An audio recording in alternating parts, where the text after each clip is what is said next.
The arts have always been for enlightenment or entertainment, but more recently we've come to think of them as important for education, economic development, and even for community resilience. That's part of the central message from the advocacy group MASSCreative, and we'd like to welcome its new executive director, Emily Ruddock. Thank you very much for being with us, Emily. Oh, thanks for having me.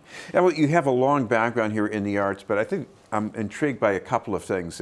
You work with Merrimack Repertory Theater and in the Cultural District in Lynn, which is a gateway city. So explain the importance of the art in that area especially.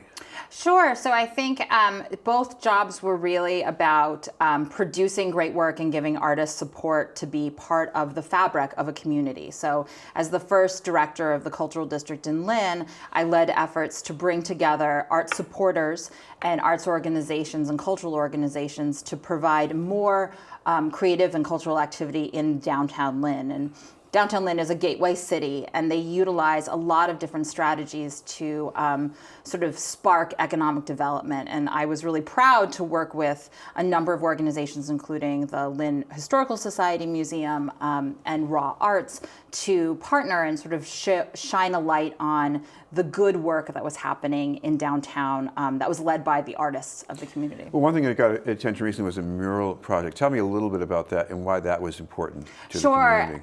Absolutely. And this actually, I was just after my time in Lynn, but I like to think that I saw the seeds beginning to be planted. So Al Wilson had a vision with his organization Beyond Walls in Lynn to do a extensive public mural project.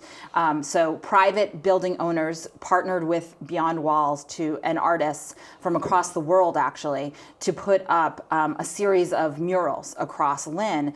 And what I think it did is it changed how both residents and people coming to Lynn understood the city. They had a festival that brought a significant impact of outside visitors coming and eating in restaurants and taking in shops and being in the city. And I think that's one of the examples of how art and cultural activity are really a natural and vital part of the fabric of what makes the Commonwealth great. Well, we've heard for a long time, arts organizations are in the business of putting on performances or exhibitions. Mm-hmm. But I guess one of the other things that's going on here is that we expect more. We expect them to help kids learn too, right? Yeah. I mean, it's not just expect. We know that arts education is part of a robust curriculum that young people need to be trained up for the next generation of both workforce as well as community leaders. So we know that when young people have access to arts education, they're more likely to show up to school. They're also more likely to engage in out of school community service activities. And one of the things that I love is it's about young people understanding who they are, their relationship to their communities, and what they can do to make a difference. And that happens both in-school arts education as well as in out-of-school creative youth development programs like Zoomix, which is right down in East Boston. Well, by the way, what got you into the arts when you were growing up? Yeah, what got me into the arts was theater. So I got cast in a show in middle school, and I delivered a line and I got a laugh from my classmates, and it was transformative. I found that I felt understood by them, and I felt a connection that I hadn't felt in my classes or on the soccer field.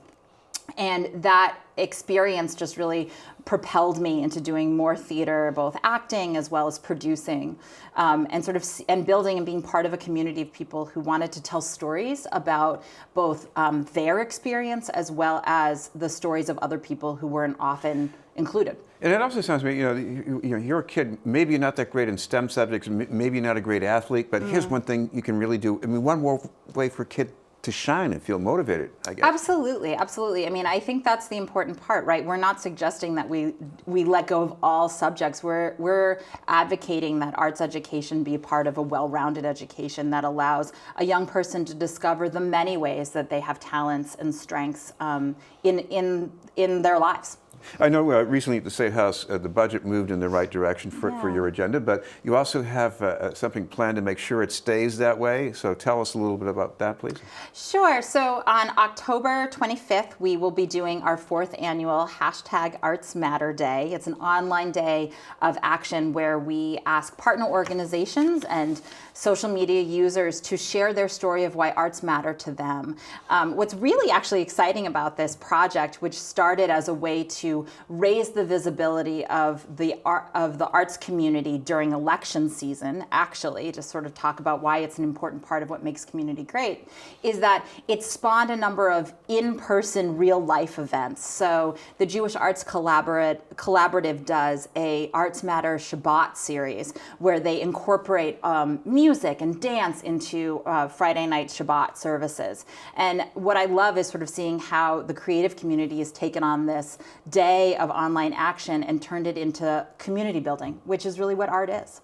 Finally, if people want to get some more information about MASSCreative and what's on the agenda, is there some way they can follow up on that? Absolutely. www.mass-creative.org. You'll find ways you can sign up for our email list so that you'll get alerts when there's activity going on in your area of the Commonwealth and of Boston neighborhoods, as well as learn more about Arts Matter Day.